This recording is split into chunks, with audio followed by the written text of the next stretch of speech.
Good morning to the people of Guam. We're still, the Committee of the Whole is still in recess, pending we reach a quorum. Thank you.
The Committee of the Whole is called to order.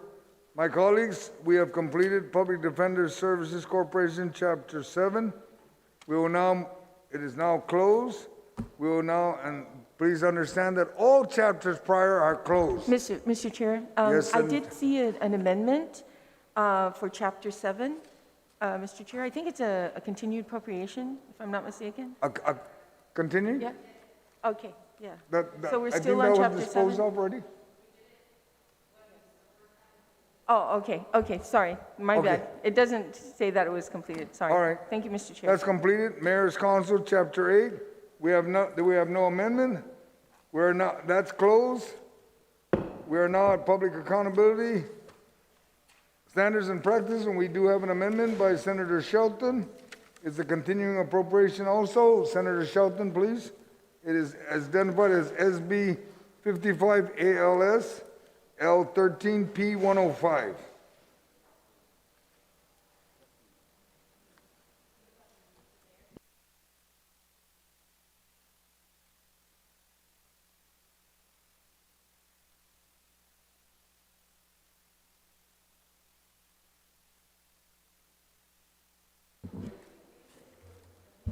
Senator Shelton.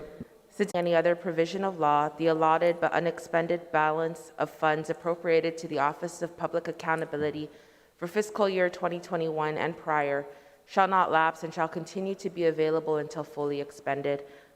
Thank you, Mr. Chair. Thank you, Senator Shelton. Does anyone would like to speak to that? There being none, are there any objection to that amendment? There being none, amendment passes. We are now at Chapter 9, Public Accountability Standards and Practice is now closed. We are now on Chapter 10, GVB, Guam Business Bureau. We have no other amendments for that section? That being stated, Chapter 10 is now closed. My colleagues, we are now on Chapter 11. Chapter 11.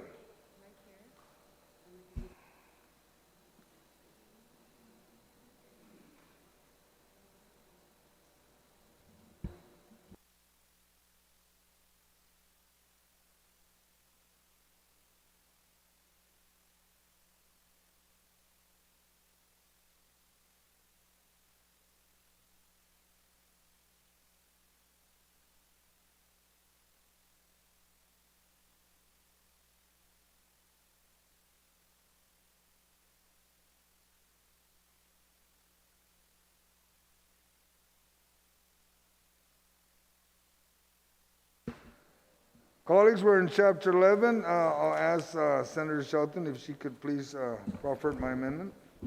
Senator Shelton? Thank you very much, Mr. Chair. This is an amendment to line 7, page 110. You can find it in the drive as SB 55 JSSA L7 through A P110 to amend G of Section 1 of Chapter 11 of the bill to read, G, for fiscal year 2022, the sum of $4,248,000 is appropriated from the general fund to the Government of Guam Retirement Fund to pay the cost of Medicare premiums, inclusive of premiums for Medicare Parts B and D for Government of Guam retirees and their survivors domiciled on Guam, to strike out who are eligible to receive Social Security income benefits, and then to continue, and who are eligible to enroll in the Government of Guam Group Health Insurance Plan. For those Government of Guam retired employees and their survivors who do participate in the Government of Guam Health Insurance Program and are enrolled in Medicare Parts A and B and elect their Class 1, Class 2, Class 3, or Class 4 coverage, reimbursement shall only be made to those who opt for the Retiree Supplemental Plan. Thank you, Mr. Chair. Thank you, Senator Shelton. My colleagues, the only part there they're lining out is what was requested by retirement, because it's specifically to the GovGuam retirees. All right? That's the only reason why the retirement fund is the one that requested this, and that's why I introduced this. Madam Speaker? Thank you, Mr. Chair. This is talking about the Medicare premiums for the retirees and the group health insurance. Can OFB just tell us, did our budget accommodate the increase in health insurance costs for the government of Guam for this year? The last thing I saw was a letter that said it was increased by 20 million, but I'm not sure the division between employee and employer. So what was the overall effect for just the government side? Yes, Speaker. When we were preparing the budget, what we utilized was the medical dental rates that were provided in the staffing pattern, which was also the amounts that was approved and recommended at BBMR. At the time we were doing this, we didn't know, nobody knew what the actual rates were going to be for both the health and dental for retirement. Now, what's reflected in the budget is basically the rates that we use that were reflected in the staffing pattern. So I believe there is an increase this year in the health benefits, and the increase right now was not basically budgeted for because we didn't know it at the time. So what impact would that have on the agencies?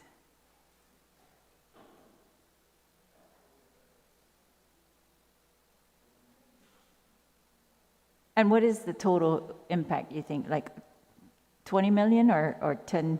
I mean, what is it? Of the 20, what part of that is the government going to foot?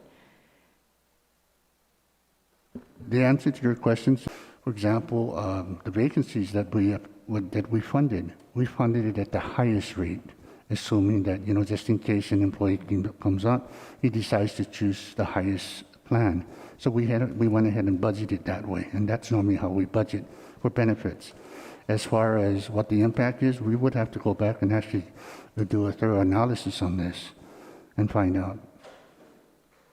I can't provide you that information now, but I'm sure I can later on. All right, but you saw the same letter that I did, that 20 million additional cost for health insurance, and so we're saying it's not that increase or whatever portion of that increase reflected on the government side is not yet budgeted into these agency appropriations. That's correct. All right, thank you, Mr. Chair. Would anybody else, Senator Telus? Mr. Chair, if I may, Oh, I would like to proffer an amendment. to this page? Come again? Are you referring to this amendment? We're still at I'm this amendment. referring to the miscellaneous appropriation. Yes, but we're still on my amendment. You want to, Yes, please. okay, you want to amend this amendment?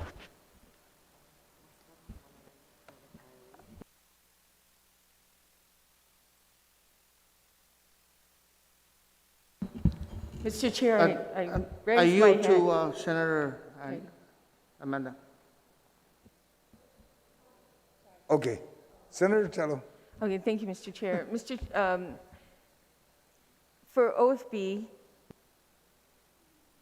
the amount of medical insurance that we were paying this year, FY21, okay, and now that we have the option for two new options for the employees and retirees to choose two different insurance companies, one being higher, but the cost is still the same for the government of Guam. It's the employees' share that would go up depending on what insurance company they use. So compared to what we were paying in 2021, and now with this, confirmed amount of premiums, can you take an estimate, just an estimate of the percentage of increase from Aetna, to which is, of course, the lowest carrier, which was Take Care? Can you give me an estimate of what the increase in percentage is? So in other words, did it go up? Did the premiums go up for Government of Guam for FY2022 healthcare premiums? And if it did, what is the percentage? Or did it go lower? Senator, that information was provided, I think, a couple of weeks ago, way after we prepared this budget.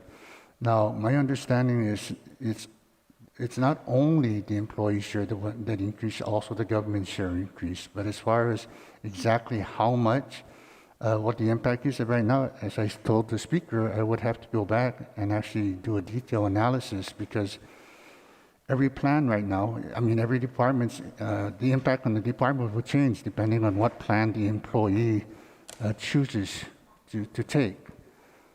So, you know, you have employees that were under the 1,500, you have employees under 2,000, they could have switched. So we need to go back and do the analysis on that.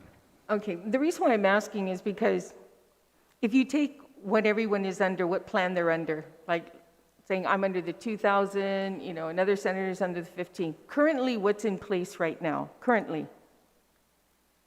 And then you switch over to Take Care, which is, of course is the lowest one, which is Government of Guam. So if you take the current, how much we pay out in premiums there, and then you take what is proposed or what's going to be implemented in FY 2022, and just do a percentage of increase, if there is one. In other words, Steve, is Take Care's premiums lower for the HS 2000 than Aetna's in FY21? Is it lower? Again, Senator, we just got those rates. We need to go back and see exactly how those rates impact FY21. I did not do that analysis before this, I mean, after the rate was published. We need to go back and look at it. Okay, well, I think, and I just,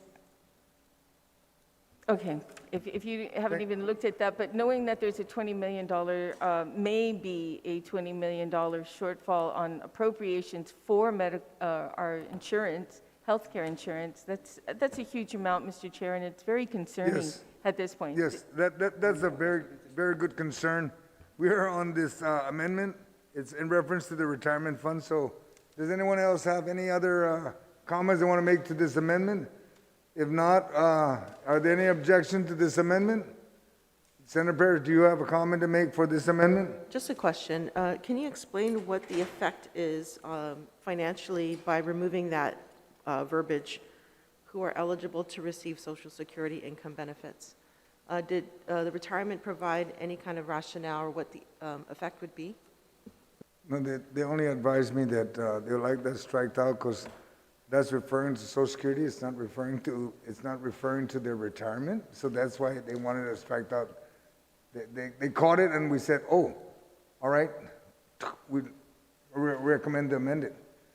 Because we need to understand that not all retirees are entitled to Social Security. And even if you're entitled to Social Security, there's nothing to do with your retirement. That's separate. Always remember, Social Security is another program. GovGuam retirement is another. We're talking about GovGuam's retirement. That's the reason why they asked that. Okay, can I ask this question of OFB? Do you see any financial effect by removing the verbiage, who are eligible to receive Social Security income benefits? Do you see any fiscal impact to that? Senator, it would be difficult for me at this point to determine whether or not those people that elect to take it and the benefit are those that don't, and what the impact would be, because I wouldn't know how many retirees would choose that option. I think the effect of removing that basically opens up the pool more. That's what I'm seeing. So is there a subsequent fiscal effect, and was that accounted for in the money that they asked for?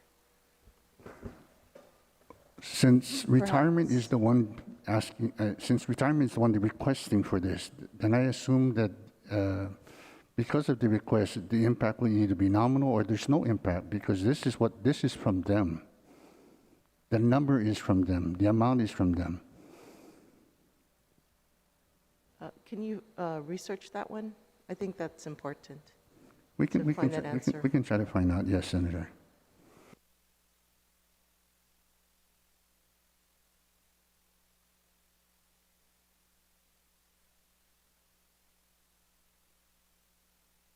We'll have a short recess and I'll call the Director of Retirement Fund. Thank you.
Committee of the whole is called back to order. Senator Paris, have the questions been answered?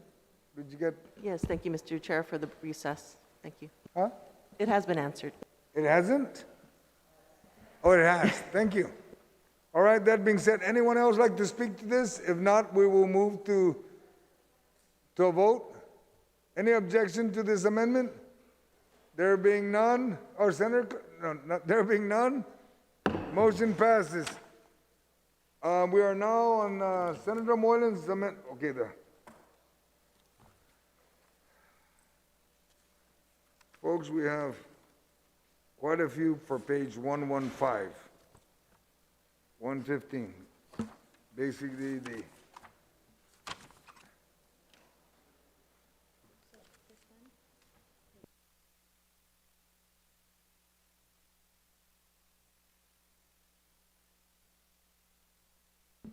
we will begin with Senator Moylan. You have an amendment. Your amendment is found on SB 55. This is the one that you had bookmarked. JCM L9-11, page 115. And it's identified as COTW7. It's in reference to the deletion of section 7. Thank you, Mr. Chairman. I'll just give the colleagues again a little time to pull up the amendment. This is where we left off last time when we were on this chapter. It's regarding the Pacific Island Development Bank. So again, that's SB 55, JCM L9-11, P115, COTW7. We're good? So we set that aside and we're just going to wrap it up. Okay.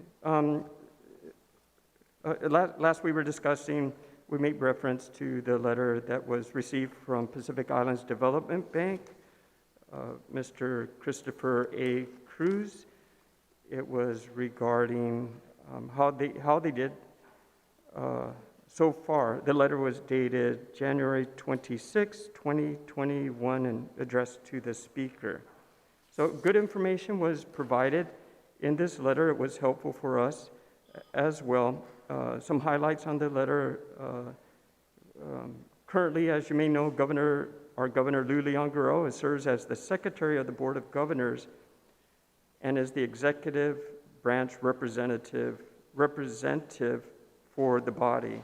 So our governor is on the board for Pacific Island Development Bank and is actually the secretary of the board for Pacific Island Development Bank.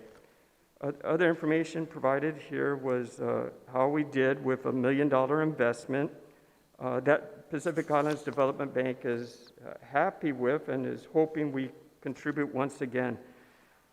Of the $1 million, the consumer loan was awarded almost $200,000, and real estate loan was $71,000, and commercial loan of $1.4. Total loans given out was $1.7, or 173% loan to capital. So these are all good things, but I still feel the need for this bank now may not necessarily be what we could do with another $1 million. For example, the consumer loan of $200,000, we could have did this with GITA. Or the real estate loan for $71,000, we could have put almost $1 million into land for landless if we wanted to. Commercial loan of 1.4, this could be done through GITA as well. So I'm not saying that Pacific Island Development Bank is not doing a good job. It is a good job. But the government of Guam could also do a good job with $1 million instead of passing it on to Pacific Islands Development Bank. We can put, if we really wanted to, $1 million into the land for the landless to take care of the utilities that we need or subdivide the land. That's why I asked for this consideration. For now, let's focus on allowing the government to assist here, and then we can focus in the future, depending on how we do, back to the Pacific Islands Development Bank. So ask for support to remove section 7 which is the Pacific Islands Development Bank, from our budget bill. Thank you, Mr. Chair. Thank you, Senator Moreland. Does anyone like to speak to this amendment? I see no hand. Are there any objection to this motion? We have one objection. All in favor, please raise your hand. 1, 2, 3. Motion fails. Senator Moreland, you have the next amendment. Is listed as SB 55 JCM L12, page 115. It is in reference to the budget for executive security. Mr. Chair, we took care of that. That one we voted on, that amendment did not pass. Oh, all right. Thank you. I'm just looking at my list. All right, so we'll move from there. We are now at Senator Clint.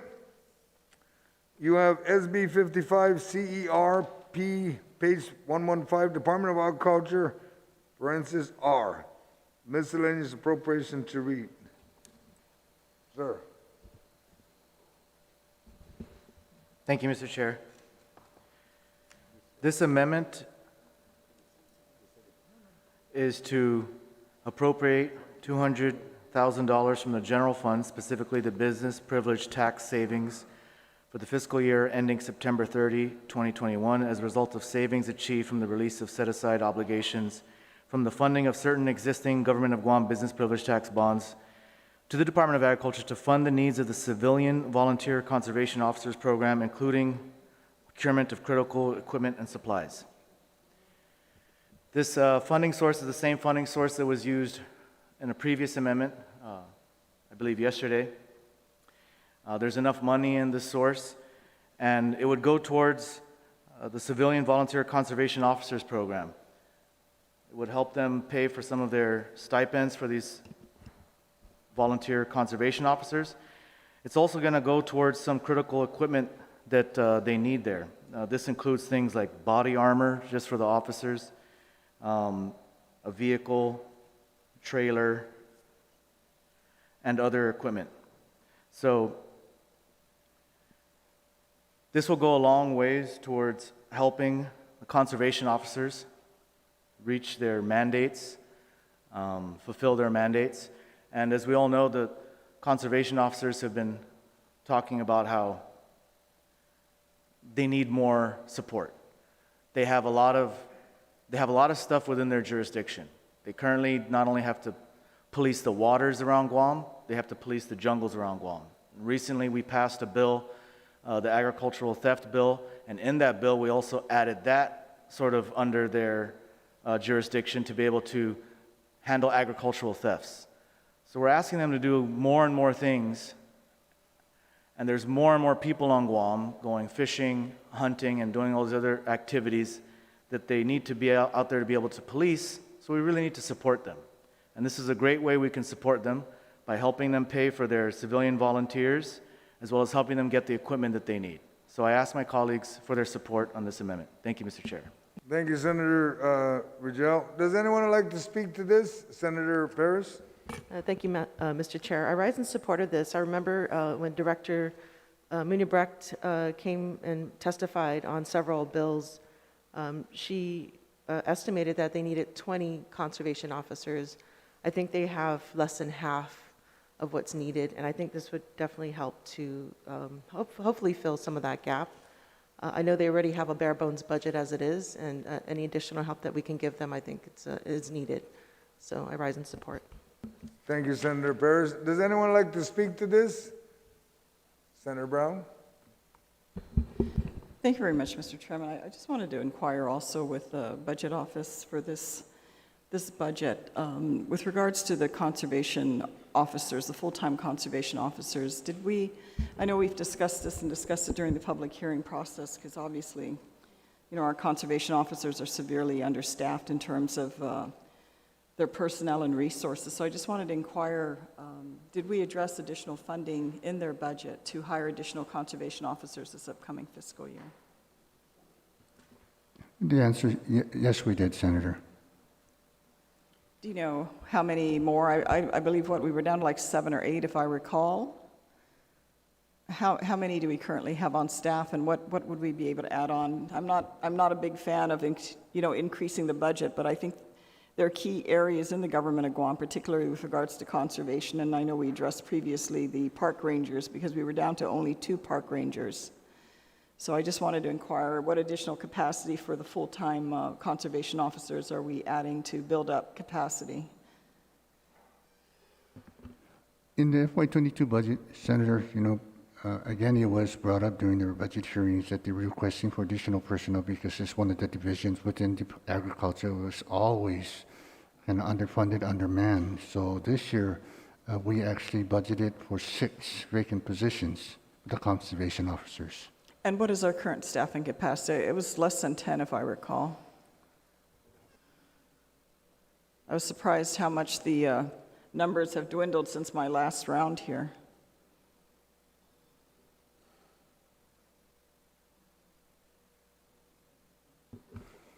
Yeah, currently there are 7 conservation officers on board. And now they have the opportunity, assuming this budget passes and becomes law, of additional 6 full-time officers? Yes. Thank you. I appreciate the information. Thank you very much, You're Mr. welcome. Chairman. Thank you, Senator Brown. Does anyone like to speak on this? No, Senator Shelton. Thank you, Mr. Chair. I rise in full support of this amendment. We've had the conservation officers, I know, knocking on all of our doors throughout the legislature, asking for additional funds because they have big responsibilities at the Department of Agriculture. They are protecting our most valuable resources. They are protecting our local food source. And so I rise in support to allow us to fund these reservists who we know are willing and able to go out and do a hard job to enforce these laws, and as well as provide them with some equipment, because as they've told us, the conservation officers, many times as law enforcement officers, they are forgotten. We don't see them patrolling the streets like the police officers. We don't see them all the time because they're working in places that we may not always be, in the jungles, in the ocean. And so sometimes they're forgotten. And this is a little bit of help for them to continue doing the great job that they're doing. So I want to thank the author of this amendment. Thank you. Does anyone like Senator Duenas? Sidus Masi, Mr. Chairman. Just very quickly, I do rise in support of this amendment as well. One of the things that we frequently hear from time to time complaints about is fishing in the preserves.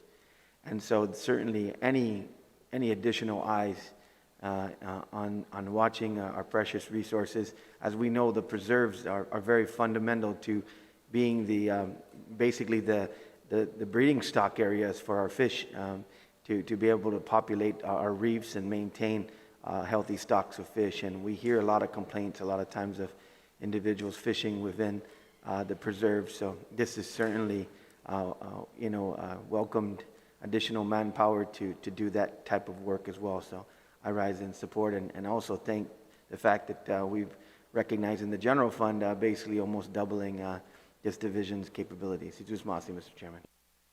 Thank you, Senator Duenas. Senator Nelson. Thank you, Mr. Chair. I rise in support of this amendment. Just to understand the dynamic that these officers face, they have to patrol the entire island of Guam to include the coastline 24 hours. And now we have the new TOCA app, and so, which is a very efficient app, by the way.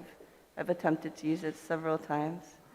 But we see a lot of fishermen that still perform scuba diving, and so I hope that also that when we fund with this money additional resources, that they're able to purchase a boat. In the previous years, we also seen the status of their armory, and usually an armory is double sealed, right? So you have the entry door, and then you have your safe within the door. And the way that the officers had to build the armory themselves with just basic cement blocks, and I don't know how their roof is, but it's within their warehouse area, right? So, You know, these officers have put a lot of their own personal money into maintaining government equipment, even the vehicles. They even go online to purchase parts for their boats. They go online to purchase parts for the government vehicles. So, you know, this is one thing that we can do. They are passionate about their work. They don't get paid enough for what they work. And so I'm strongly in support of this amendment. Thank you, Senator Nelson. Senator Blas? Thank you, Mr. Chair. Mr. Chair, I also too rise in support of this amendment. There's one observation, though, that I'd like to make here, in that, you know, the amounts that are being provided here, I'm taking a look at, and I know it's not supposed to do this, but I'm seeing another amendment that's going to be coming up in that same area, and I was hoping that there was a switch in that amount. I think that you know, $200,000 is going to go a long way. But if had switched it and made that the $400,000, I would even ask to be a co-sponsor to it. Thank you, Mr. Chair.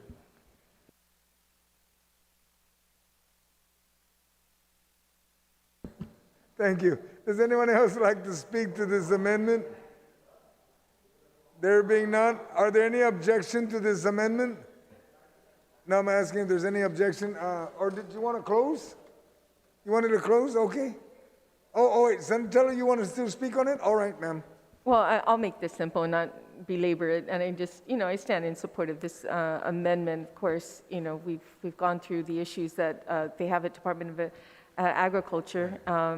Everything from the issues of stray dogs to those poaching or those even people.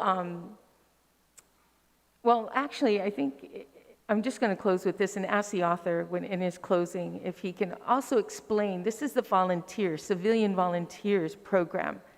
You know, we have our conservation officers in place, you know, that have gone through all the rigorous training, but this is the volunteers. And if in his closing, if he can explain what that program is actually in agriculture. Okay, thank you, Mr. Chair. All right, thank you. There's no one else to speak. Senator Clint, if you can make your closing remarks, please. Yes, thank you, Mr. Chair. So just a few things to the previous speaker's question about seeking an explanation. So basically, this is a civilian volunteer conservation officer reserve program. They're volunteers, but they're paid a stipend. These guys are trained. They work alongside with the conservation officers. They do everything from public outreach, public education. They assist with everything they do, including arrest and apprehension of individuals for illegal fishing, illegal hunting violations, and they also provide in-section administrative support. Now, this 200,000 figure, as another one of my colleagues was mentioning, if we could increase it, this is based specifically on the request from the law enforcement section. They gave a breakdown to me. They submitted this to Senator Terlahi and Senator Brown, I think as a result of questions that were asked during the budget hearing. So they sent a letter outlining some of their needs, and in that they're asking for $60,000 specifically for the civilian volunteer conservation officers to pay their stipends. The other money would go towards a vehicle, body armor, UTV trailer. Now, this equipment is going to be used, of course, by both the civilians and the civilian volunteers and the conservation officers. And some other equipment that they requested for includes things like they needed some money for maintenance, service, and repair of vehicles, marine vessels, jet skis, equipment.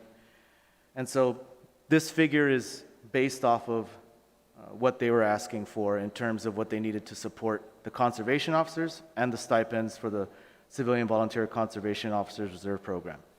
So with that, I just ask everyone for their support on this amendment.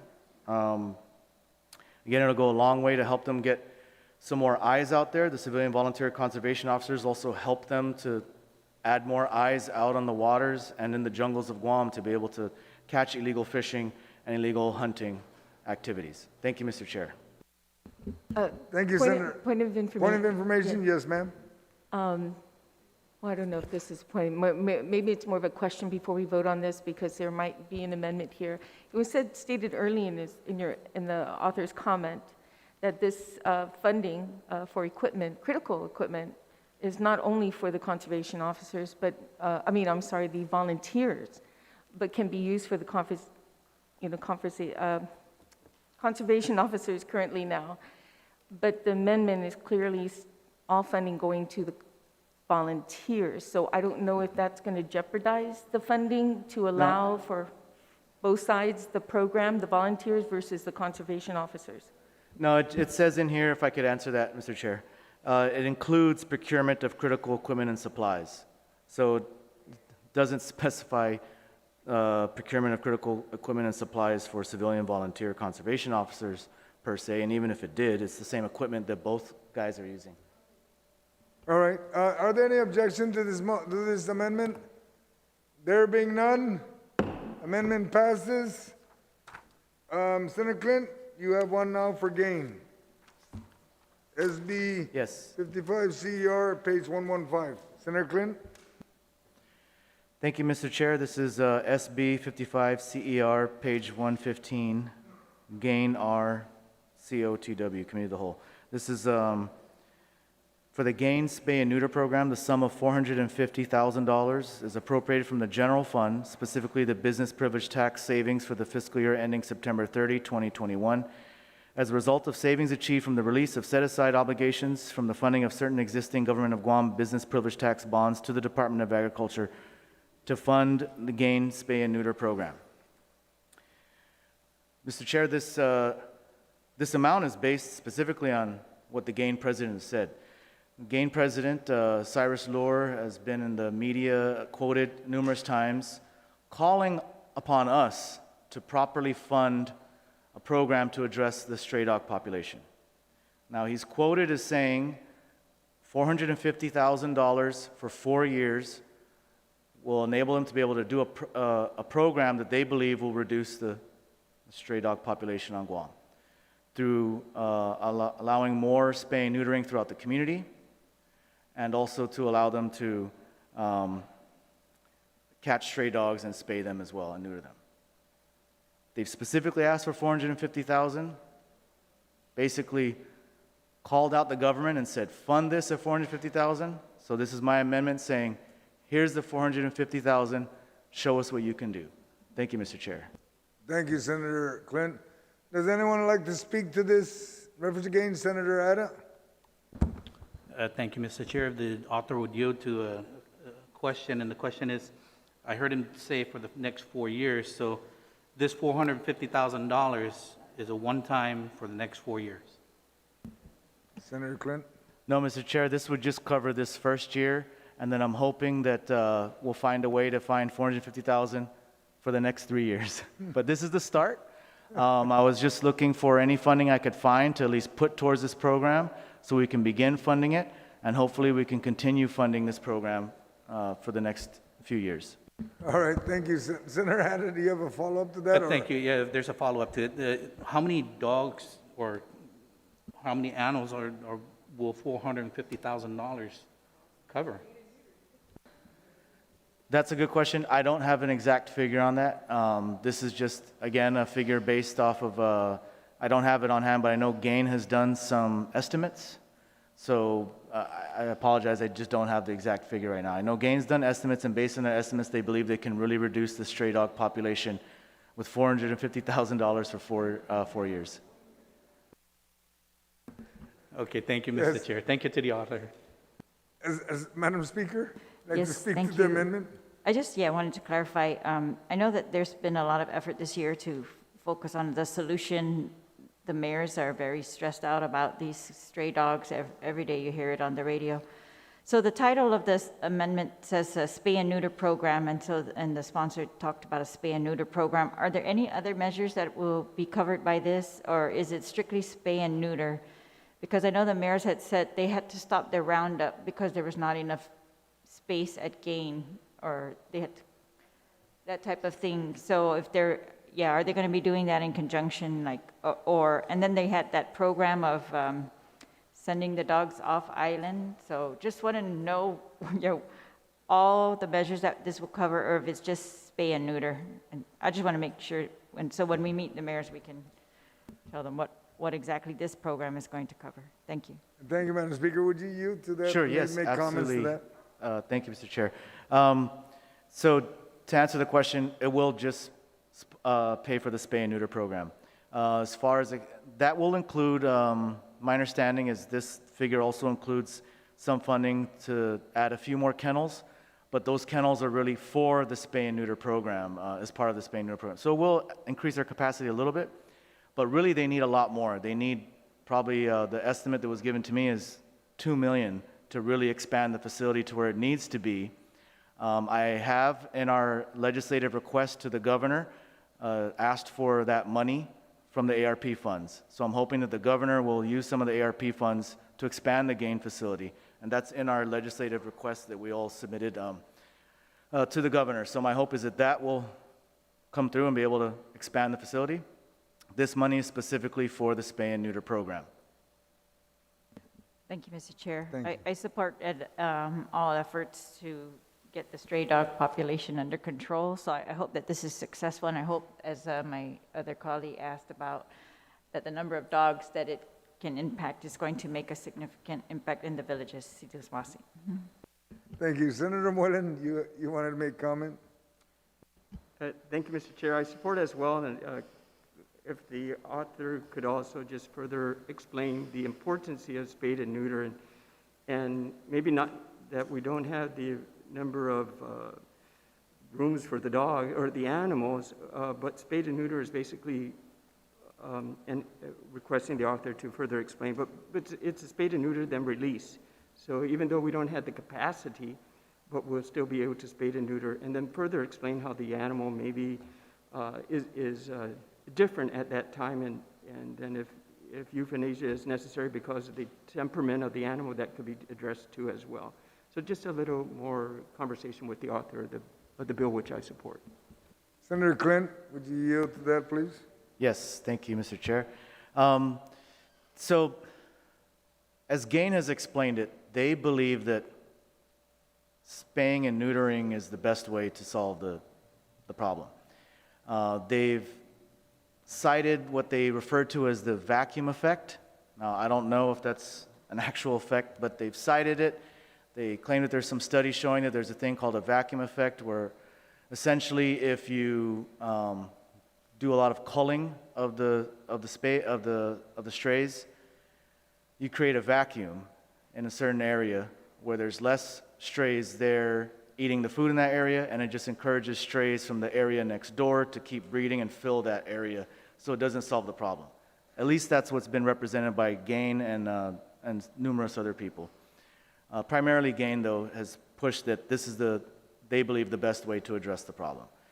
So there is still the ability to, of course, euthanize animals that are dangerous. That's currently in the law, in Guam law. So the director of the Department of Agriculture and the territorial vet have the authority to euthanize animals that are considered dangerous. So if a stray animal attacks someone, they can by all means euthanize that animal.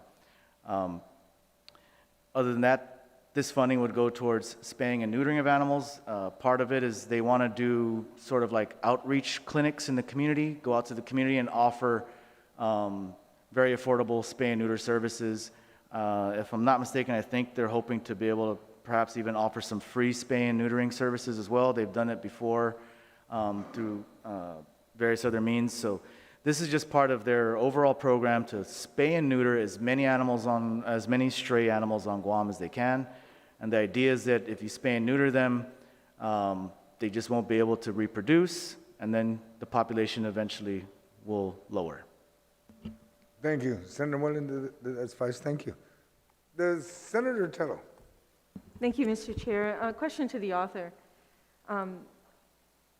With regards to the numbers, were you given numbers on like how many stray dogs are out there? And not only that, but what is the cost per animal or dog? It could be cat too, I don't know. This is covering all the animals when you say GAIN, spayed, and neuter program. How much does it cost per animal to, Senator Clint. I don't have the cost on me right now. If you want, I can look for that information. Well, for $450,000, this is almost $500,000, giving to a program that states that they can do this all in 1 year. When I first saw this, I thought it was 450 for the next 4 years. It'll cover the next 4 years. But now I'm finding out that this is just 1 year, almost $500,000 for 1 year for this program. I know we have an issue on this island and it needs to be addressed, but at least we need to know the cost, how much it costs per animal and how many animals out there. And I believe there might be some numbers that we should know about. Because if they're only saying that there's 3,000, for instance, and each one costs X amount, and it's a lot lower than 450, we're in a precarious situation with this pandemic, and it's getting worse. We're starting all over again, and we know that what happened to COVID took us a year and a half to try to get over, and now we're going back to the drawing board at the very beginning of another Delta variant that's probably going to take us another year to recover. So I think we need to know these numbers. Recess. All right, if you, Can we take a just short recess? I'm pretty sure he can get a hold of okay. the President Gaines Yes. to get those Senator numbers. Clinton, we'll take a short recess if you can get a hold of Gaines, because if you look at 3,000 animals out there, divided by 450, it comes up to $150 per animal. That's quite expensive. But if you can get the information, sir, or unless you have it already. Well, I do know it's way more than 3,000. I thought the figure was somewhere around like 50 or 60,000 strays, but let me get the exact figure before.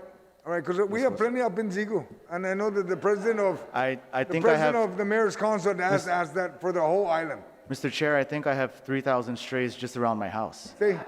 All right, thank you. So we'll take a short recess. Thank you.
The committee of the whole is called back to order. Senator Clinton, do you have a response to the question posed by Senator Tello? Yes, thank you, Mr. Chair. I was able to talk to the GAIN president, and he gave me some figures. So the estimate is, it's estimated about 30,000 stray dogs. The estimate is that there's maybe 60,000 pets on Guam, and out of that, 30,000 is estimated to be strays. So 30,000 stray animals. This funding would be able to also go towards, their plan is to use half of this funding to expand some of their kennels. Specifically, they will expand the section where the mayors deliver the dogs that they catch. And as we all know, the mayors have been complaining that that section is full. According to Mr. Lord, this will triple the capacity of that section if they just use half of this money here. Their plan is to triple the capacity of that section, which will do a huge amount for the mayors that are bringing in dogs. So that'll expand that capacity. At the same time, the other half of the money will be used for spay and neuter clinics. And this includes a mixture of reduced cost clinics, so really affordable clinics for spaying and neutering, as well as some free spay and neutering services as well. It'll be a mix. And their plan is to also do these things where they bring in visiting veterinarians to do these clinics. They've done it in the past. This will help them to increase that program of the visiting veterinarians to do these clinics. And they do the clinics out in the villages and offer them anywhere from, depending on how they work out the deal, they can offer them for $30 for spaying and neutering to $40 to spay and neuter. So it's reduced cost, and at the same time, they'll do some free spay and neutering as well. They also will offer spay and neutering for certain low-income people that are unable to afford it. They'll offer those services as well. They also have a lot of donors, so they said that this money they can pair up with the money from donors to bring in the visiting veterinarians. According to Mr. Lord, they have a lot of donors willing to pay for the visiting veterinarians' flights out here, as well as their accommodations. And then they can use this money to reduce their costs so that the veterinarians can provide the spay and neuter services at a reduced cost. That way it'll enable more people to get their animals spayed and neutered out in the public. And that's a big part of the problem of the stray dog population on Guam. Let's face it. Everyone says they're stray dogs, wild dogs. A majority of these dogs are really owned by people. People have booney dogs they leave out in their yards, they run around.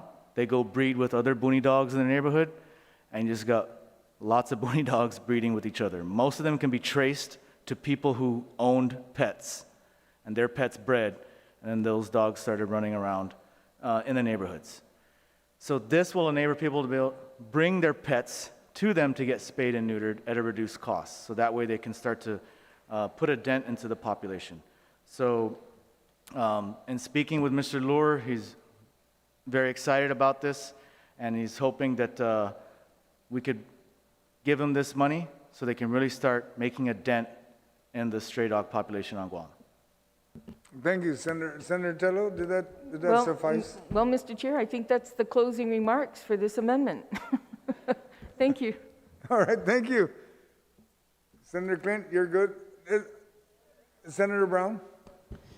Thank you very much, Mr. Chairman. I also rise in support of this amendment. I had the opportunity 32 years ago to actually work with GAIN when we originally had the agreement between GAIN as an organization and the government of Guam. And I think that's something to be said for this group of volunteers that have been around this many years, contributing to assisting with our animal population on Guam. And my mom actually volunteered for GAIN for 18 years. So, she's very much a pet lover, and it's a quality of hers that I have inherited, as many of our people on Guam do with our four-legged children, as I call them. And they're not necessarily cheap or goodness, the vet bills add up. But certainly for our population, we definitely need to deal with this issue. I mean, many of our people are affected by it, and I agree with Senator Clinton, like he said, it's somehow, some way, a number of these animals that we see out in the villages are actually can be traced back and owned by somebody. But most people don't always have the resources to, take their pet or choose to take their pet to get spayed or neutered.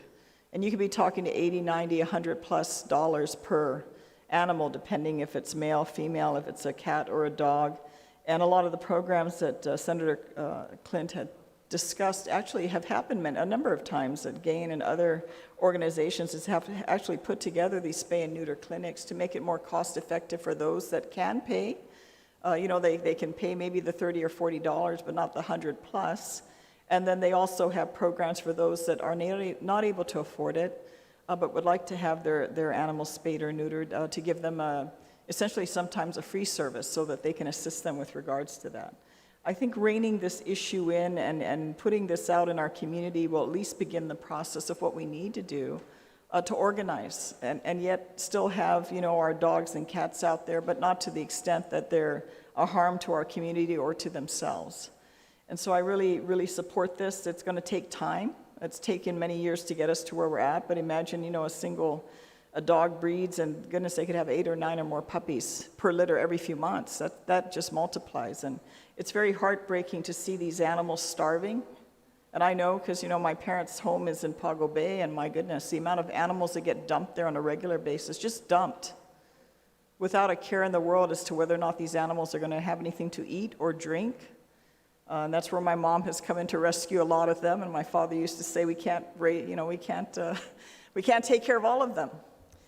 Because the demand is so great, and yet the resources that are available at a personal level can't accommodate all that. And we have a lot of people on Guam that love their pets and care for their animals and certainly want to see a humane way of how this issue is dealt with.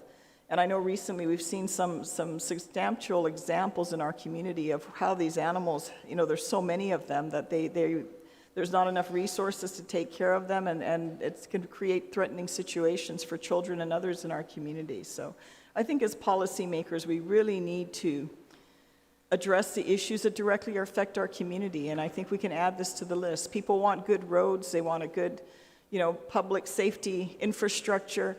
They want to have a safe environment, and certainly addressing this issue. And it's a challenge. Not everyone has the care for this or the stomach for it. And I give people credit that volunteer to do this work because I've seen the truckloads of dead animals that have been euthanized at our animal shelter. Animals that are perfectly healthy, and yet because they don't have anywhere else to put these animals or homes to adopt these animals, they're put to sleep. And especially for those of us, if you have a pet that you love or care about, and they're in their elderly days or they have a significant health issue, and you end up losing them as a result, it was very heartbreaking. What more animals that are perfectly healthy and yet, because of their circumstance, not of their choosing, they're just put down. So I think to avoid that process, I think we need to, address it at the source. And so I certainly support this amendment. And I know we'll want to keep track of the progress of how GAIN and other organizations in our community that are assisting with regards to our stray animal population out there are facilitating this program so that come next year, certainly they can put the numbers and the figures together to let us know the success of what they've done so that it can encourage us next year as well to put a little more money towards this process and ensure that our animals in our community are treated as humanely as possible. With that, Mr. Chairman, I rise in support of this amendment. Thank you. Thank you, Senator Brown. I believe no one else wants to speak. Do you need to close? If not, we'll move to vote. Are there any objection? No objection. Motion passes. Senator Clint, you have another amendment. It's reference to the gallery. Yes, thank you, Mr. Chair. This is SB 55 CER P115G CAHA R COTW. It's the sum of $60,000 is appropriated from the general fund, specifically the business privilege tax savings for the fiscal year ending September 30, 2021, as a result of savings achieved from the release of set-aside obligations from the funding of certain existing Government of Guam business privilege tax bonds to the Guam Council on the Arts and Humanities to fund equipment and ancillary supplies and materials for its new gallery. They have a new office, and they've been working on CAHA's been working on their new gallery. They've actually had the work done on the interior. All the construction work is pretty much completed. But what they're lacking is equipment, specifically things like showcases. So this amount is based off of estimates they gave to me for what they would need to buy showcases and other equipment to be able to really fill out their gallery and actually get their gallery open. So I just asked for my colleagues' support. on this so that the CAHA can finally open their new gallery. Thank you, Mr. Chair. Thank you, Senator Clint. Does anyone like to speak to this? Senator Tello? Thank you, Mr. Chair. I stand in full support of this. Mr. Chair, many times that the legislature has appropriated funding for certain agencies or projects, and only to find out that we didn't appropriate maintenance, or we didn't appropriate anything else to actually fill that area up, or, to keep the program going. In fact, this area is located near my office, so I had the opportunity myself to walk into the CAHA Gallery, and the director was kind enough to show me around to an empty space with nothing there. And they had no funding to be able to put up some of these art pieces, and especially stuff that, are very valuable, to the community, and those who have passed on, who've left their pieces of art to the gallery for protection. I mean, keeping it stored in a box somewhere where it can't be seen anymore does nobody justice, or, it's a shame. The whole purpose of that is to showcase our artists on Guam. And I think this money will go the distance in assisting to put those showcases up, providing the lights for it, displaying it properly, and most especially in protecting these pieces of artwork. So I stand in full support. This might not be a whole lot, the $60,000, but it's a start on at least opening this up to have people come in and look at these beautiful pieces of artwork done by our local community as well. Thank you, Mr. Chair. Thank you. Does anyone like to speak to this amendment? If not, are there any objection to this amendment? None. Motion passes. Senator Clint, you have another one. It's Senator Pito. You have your amendment, sir. I thought Amanda was going to do it before me. Okay. She's a good speaker. No, I can do it, but I thought you have an amendment.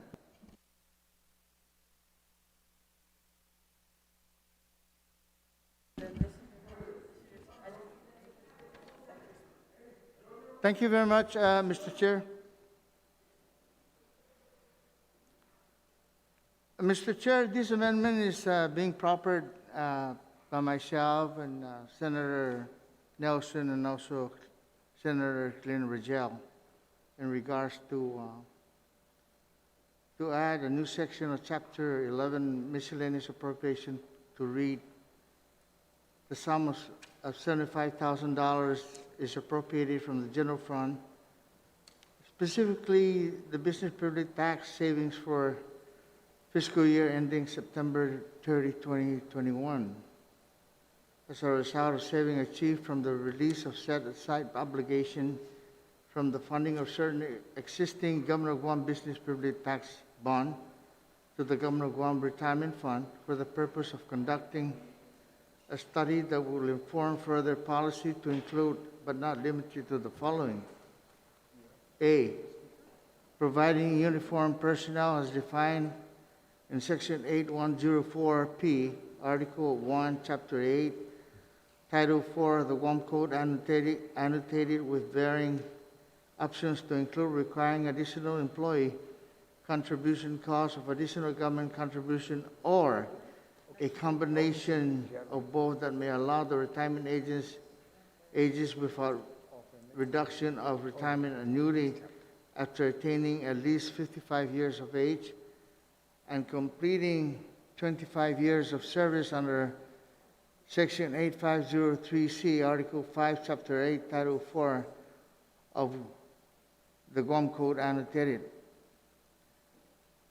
Mr. Chair, analysis of costs associated with providing the option for uniformed personnel and other Government of Guam classified employee who did not have the option for membership in the defined benefit 1.75 retirement system pursuant to Section 8505, Article 5, Chapter 8, Title IV of the Guam Code annotated to enter the defined benefit 1.75 retirement system. Thank you, sir, for this amendment. Mr. Chair, I just asked my colleague to support this because, you know, we have made several inquiries from police department in the United States regarding the lifespan of many of the police officers, and the conclusion is that police officers have a shorter lifespan compared to a regular employee of the government. And hopefully we can make that adjustment on the retirement plan and allow these officers to retire earlier. And also, the funding source comes from savings the government achieved while refinancing the business privilege tax bond. This study is deserving of being funded with this fund, so I ask the support of my colleague to allow the police officers to retire at an earlier age so that they can enjoy life with their family and so forth, and their aspiration of just moving forward and do what they have to do before they pass away. Thank you, Mr. Chair. All right, thank you, Senator Lai. I'd just like to advise my colleagues, it's not just police, it's all uniform personnel. So it includes the fire department and anyone else that's in uniform for the study to be conducted. It's public safety in general. Does anyone like to speak to this amendment, just for the study? Senator Brown? Thank you very much, Mr. Chairman. I did attend the public hearing with regards to a bill that was introduced with, to address looking at the issue of retirement for our law enforcement. I just want to inquire initially, why the retirement fund? I mean, we want to ensure that when studies are done, I mean, is the retirement fund even equipped to do this kind of determination?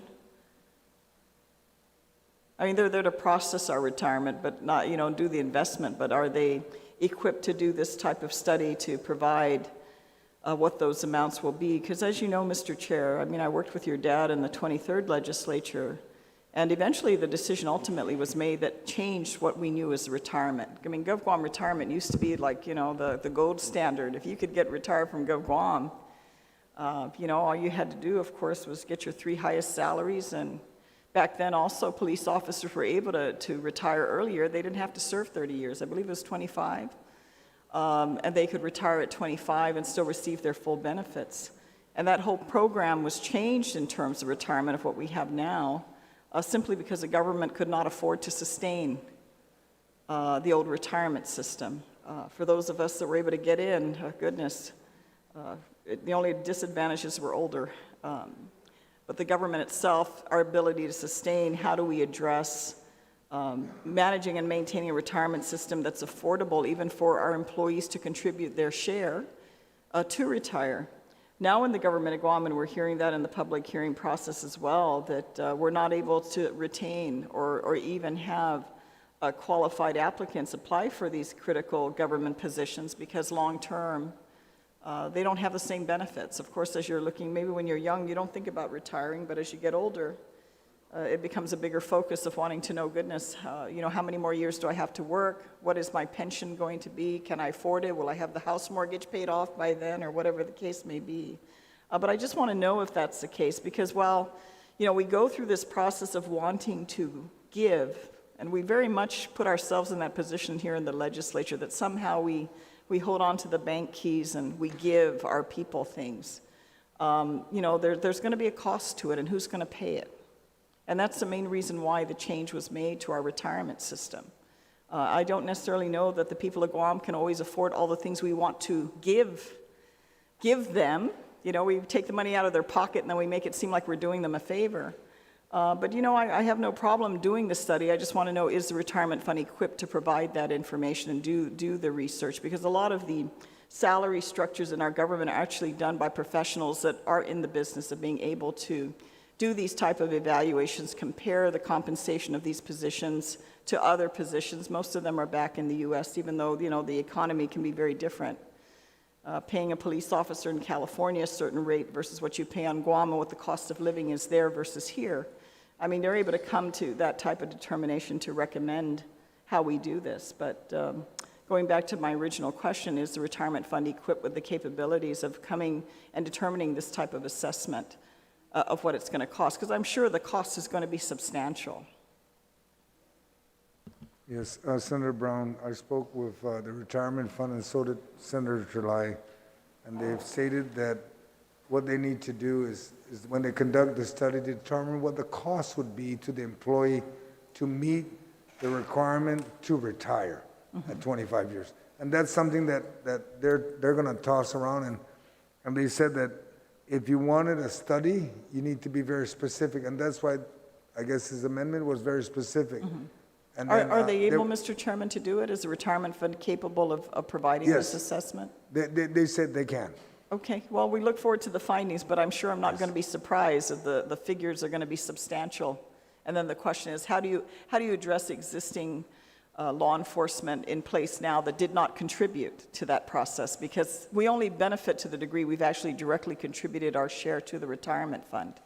And we know the challenges of what's unfunded and what we owe as a government to the retirement fund to keep it viable. So with that, I appreciate the information. Thank you very much, Mr. Chairman. Yes, ma'am. Thank you. Does anyone else like to speak to this amendment? Senator Paris? Yeah, I have a question. I was wondering if we can perhaps make it a little bit, the scope a little bit larger. I mean, I'm thinking, I understand that, burnout is probably very high with, these law enforcement entities, especially with the amount of, stress that they go through.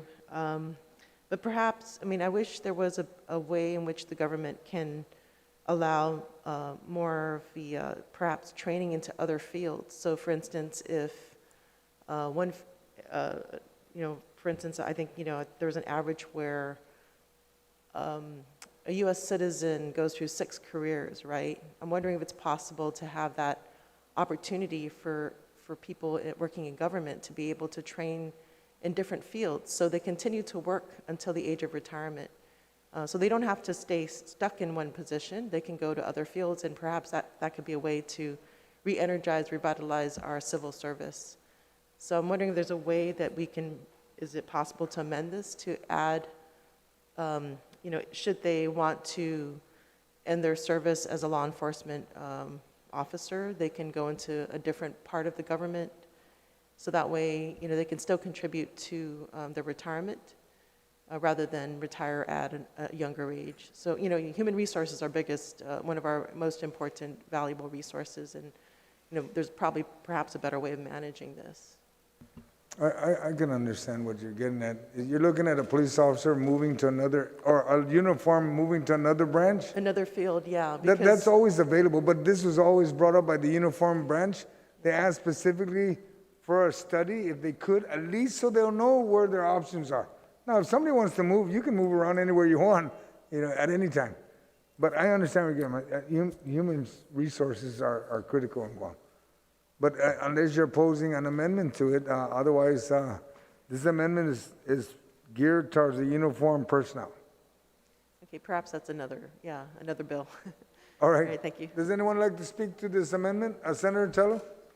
Mr. Chair, I'd like to find out, how did they determine 75,000 would be enough to conduct something as, well, I don't know if it's extensive like we had to do when we transferred from the old plan to the new plan and doing that study and an assessment, but this is a smaller area in which, it's a matter of, doing some calculations of what they do already at Rev and Tax. As simple as that, but where did they come up with the 75,000? All right, I'll ask the Mr. author. Chair, that 75,000 is what was quoted for the study, and that's why we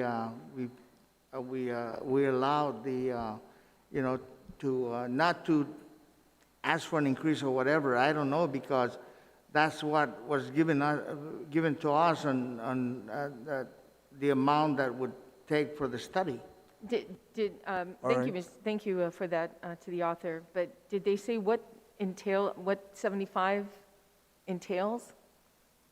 What they're going to do? Are they going to hire a private company to do that, or are they going to do it Let me in-house? just say that maybe retirement does not have the specialty to make this determination on the early retirement for police officers, but they do have the contact and elsewhere in the United States to get the information on what it takes, the reasoning for the study. They might not have the specialty at retirement, but they do have the contact on where to go to get that, the study. Understood. And conclusively come out with, with the final study for the reduction of, early retirement. Understood. Senator Tuttle, does that suffice? Retirement is going to handle it all. That does. It sounds like they're going to issue a contract out, to do this study, and they won't do it within themselves. They'll have someone else do it. All right. Does anyone else like to speak to the amendment? There being none, are there any objection to the amendment? Senator Nelson. Thank you, Mr. Chair. I rise in support of this amendment. Just like the federal government, they have these law enforcement agencies, public safety agencies, that they have a cap at what age you can hire, and then they have a cap at what age you can retire. And so we see that our public safety agencies, the people in there, not just employees, but the people, their people, every day experience some kind of trauma, right? You go if you're a police officer, you go into a home and you see violence within the home. That's a trauma. You're a fireman and you go to assist the police in a home and you see a baby in a drawer, an infant. That's a trauma. You arrive on a traffic scene accident and you see a fatality. That's a trauma. And then also, every day it can be a combative environment, right? You have to use force in order to protect the community in some instances. If someone is getting beaten up, if someone is fighting, if someone is shooting at you, you have to defend yourself. It's like going into battle every day. Like it's a mode, it's a mindset. You have to train yourself to think this way. And by the time you're 50 years old, which is why they have such a high death rate at such an early age, is because their body takes so much physical and mental abuse, in a sense, where there's a huge suffering that the job creates. You have heart problems, right? You have mental problems. It's like PTSD every day. And just to do a study, we're not saying let's do it, let's make the government have this liability. No, let's just see the study to see how we can help them in some small way, or maybe give them exactly what it is recommended. But it's just a study. And yes, we talked about giving them this and giving them that. You're right. The old plan in retirement was amazing. Right? My mother's retired in that plan, and she's just a teacher. And you see how the government took care of the people back in those days. They wanted to make sure that they were still able to provide for themselves in a fixed income. But now we don't have that kind of revenue to support it. And these officers don't have the flexibility to be in positions where they can go ahead and give themselves increments or raises. They can't sign off their own increment and raise. So the 3 highest salaries is probably going to be at $45,000. And even if they retire from the job, they're still going to go have to work. So if you're thinking about alternate job placement so that you can still continue to contribute, they're still going to have to work. They just can't work in that field anymore because it's so taxing on the body, on the mind, and on the spirit. It's just a study. So I stand in support of this amendment, and I am so grateful that the sponsor of this amendment did the hard work and due diligence to see what we can do to gather this information to make this study possible. Thank you, Mr. Chair. Thank you. I see no one else would like to, Senator Clinton? Thank you, Mr. Chair. I rise in support of the amendment, of course, as a co-sponsor of the amendment. But I definitely rise in support of the amendment. This is something that the GFD has been asking for, other officers have been asking for.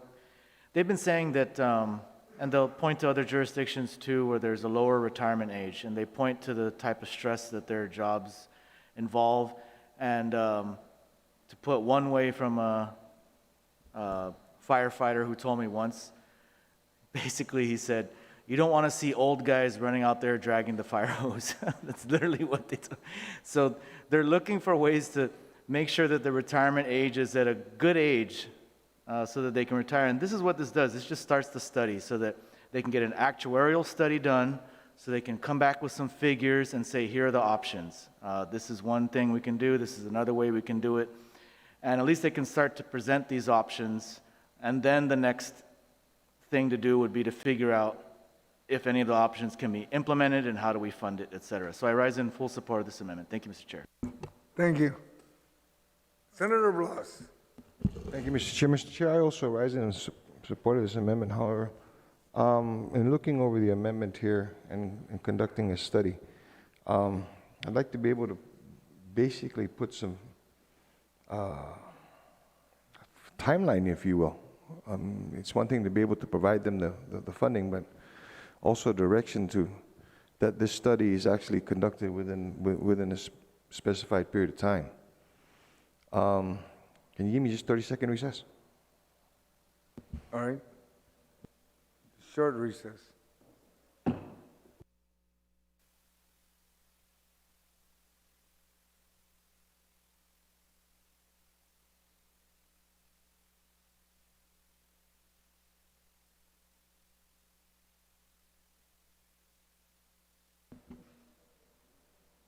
Ready?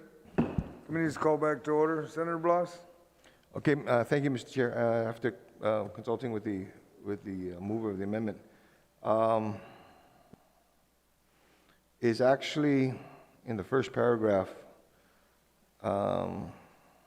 after conducting a study,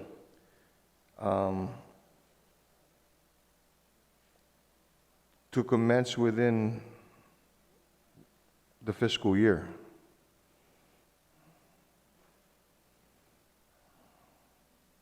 That way, Mr. Chair, what I want to do is basically give it a, because one of the questions I've been asked as well by many people in law enforcement, can this be done?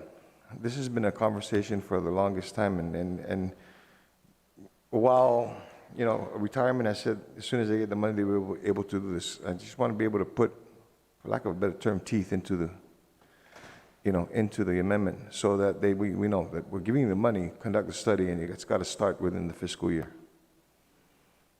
So, conducting a study to commence within the fiscal year, that will, so to commence within the fiscal year.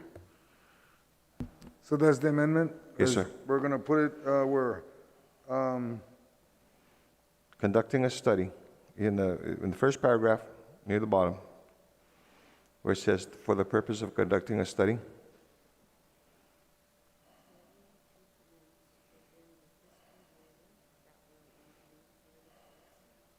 Okay, you wanted to follow on that section where it says, conducting a study within the fiscal year to commence, correction. To commence. To commence within the fiscal year. Right. Okay. We'll take that verbally and we'll get that in writing. Does anybody have any objection to that? And if not, then we'll make the technical correction, and then we can go on to the next amendment. I think that's reasonable. Yes, sir. Very reasonable.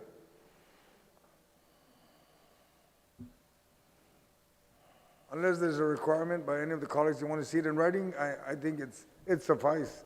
It's very short to commence within the fiscal year.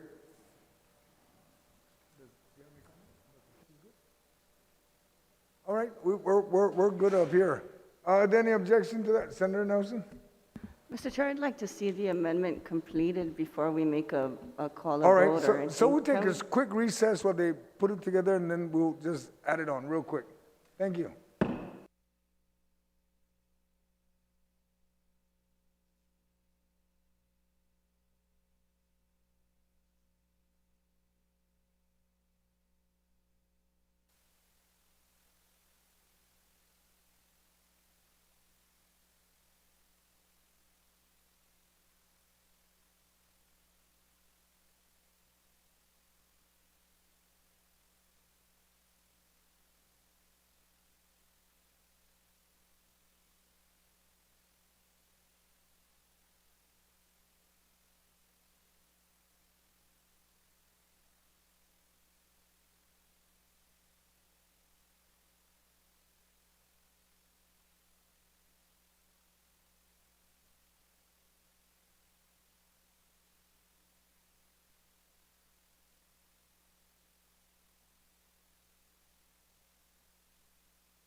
Committee of the Whole is called back to order. Senator Blas, you should have in your hand, and my colleagues, just pull it up on your drive. SB 55 FBJ, page 115, GGRF, and it does state to commence within the fiscal year. Senator Blas, are we good? We're good. Okay. Does anybody are there any objections to that amendment? There being none, that amendment passes. Back to the amendment as amended. Does anyone have any objection to that amendment as amended? There being none, motion passes. We have completed your amendment, Senator Pito and Senator Blas. We move now to Senator Mr. Chair? Dueñas. Senator Mr. Chair, Tello. you had some information that was, that just recently had, I think, if you can just address the body with that information. 'Cause All right. it's- yeah. The information I received is, because many of us were asking the question, what is the impact to the general fund for the medical insurance to GovGuam's contribution? I was advised that at the high end be about $3 or to $4 million only. And they're able to, it's minimal. The increase, the total general fund's contribution, GovGuam's contribution to the medical insurance, $3 to $4 million is what I've been advised. So it's not 10 or 20 or 30 million, it's $3 to $4 million. All right, can I ask who advised that? Just because, Mr. Edward Burns from DOA, I asked him that point Okay. blank. I All right. wanted to know so that we can understand, do we need to make any adjustment? And he said, because it's 3 to 4. it's a 17% increase, and I remember last, in different years that OFB would adjust especially the retirees amount since we're covering Yes. all of it, and we haven't adjusted it at all. Right. So, So. remember they in said- prior years when they were short, and Right. then they were denying them medical services? Yeah. So he's saying 3 to 4 million covers all of the 20 million increase in health insurance All he costs? said was 3 to 4 million impact to the general fund. So, and I said, that covers all GovGuam employees that are participating? He said, yes. I said, then thank you. I just wanted to announce that, and then we'll just move on. Senator Dueñas, do you have your amendment? Your amendment is reference to the Guam Fishermen's Co-op. Sir? Sidus Masi, Mr. Chairman, and this amendment is SB 55-CMD P115COTW. This amendment also is co-sponsored by yourself, Mr. Chairman. And so it is to add a new section to Chapter 11, Miscellaneous Appropriations, to read, Guam Fishermen's Co-op.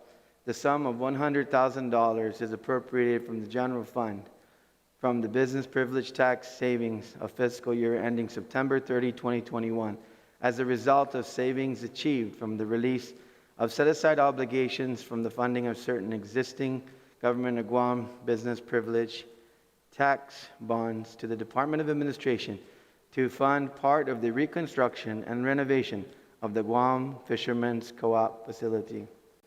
Mr. Chairman, the Guam Fishermen's Co-op, like other nonprofits, businesses, and the government, and every entity really has been affected by the pandemic, the COVID-19 pandemic.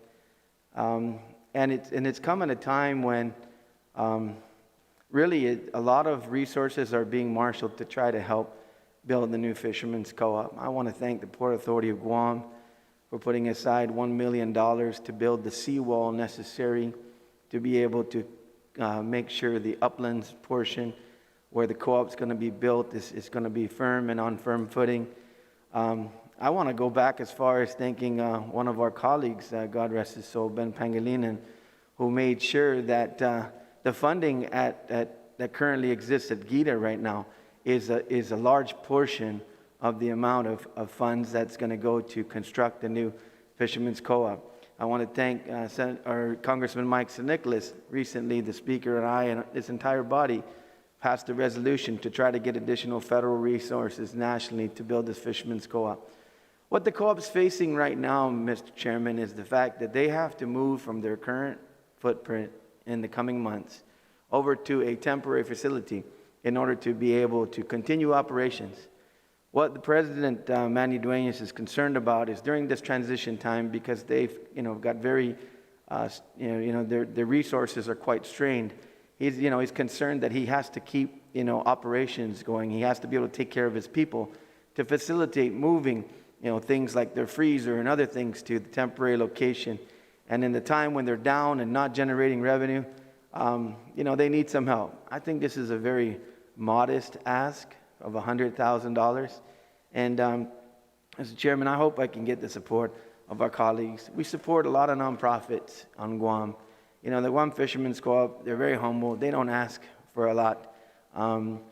One of the major losses, as I talk about losses as well, Mr. Chairman, is because I have to tell this story because Manny loves to tell it. It's really interesting when the tourism was flourishing and we have so much tourists going around Guam. Of course, coming from Asia, primarily our source markets, they love fish, right? We all love fish, sashimi and calaguins and everything else. And that became so popular by word of mouth that every time tourists come, they'll go there and they'll, go and buy fresh fish. And it's one of their favorite things to do. And you'll always see them out front. And they're taking selfies with that crazy, dilapidated, old building behind them. But they just enjoyed themselves so much. And then they enjoyed, being able to buy a local fresh catch and just have that experience of going to the boat basin and doing that. And so it's just that loss of revenue, has really hurt them too. That became a significant portion of how they sustained themselves other than local purchases and what they supplied to the hotels and the like, Mr. Chairman. So I hope the body can see the wisdom of being able to just lend a hand to them, to allow them to have some funding to transition, and hopefully in the coming months and the next year maybe we might see that brand new Fishermen's Co-op. But let's help our brothers and sisters and fishermen out at this time when they have a need. Mr. Chairman. Thank you, Senator Duenas. Does anyone like to speak to this amendment? If not, are there any objection? Mr. Chairman? You want to close? Yeah, because I do, out of an abundance of being able to make sure the language is clear and talking to the president. They've tried to get other funding sources that they have for transfers, but there's a lot of being strict about the language. So I'd just like to make a very short amendment at the end. And it is basically, after co-op facility, it would say, operational costs for transition from current facility to temporary facility is authorized. Are there any objection to that? And they'll do the technical corrections, amendment to that? There being none, the clerk will prepare that and then we'll submit it. I'm very humbled and thankful to the body for this assistance. All right. Are there any objection to the amendment proffered by Senator Duenas? There being none, motion passes. Senator Sabina Perez, your amendment.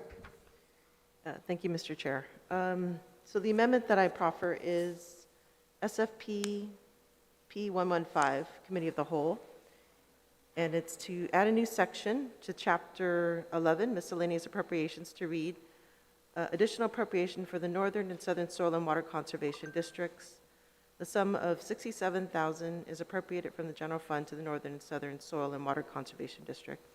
And so this amount was actually requested by Hope Cristobal. She's on the board for the Northern Soil and Water Conservation Districts. In the past, they've received, so basically what's being appropriated currently is $133,466 for both districts, and they have to divide that into two. So that brings it about to, almost 67. So they asked to increase their budget. So just to give some information of what they do or what their accomplishments and what is their mandate. So let me just pull that up really quickly.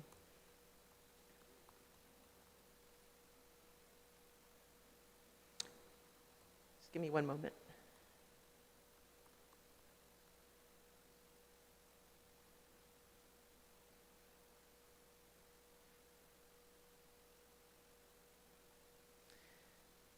So the conservation districts have an important mandate, is that they oversee local federal programs established to promote conservation, the development, and the use of soil and water resources of Guam in order to control, prevent soil erosion, flooding and to improve agriculture water management.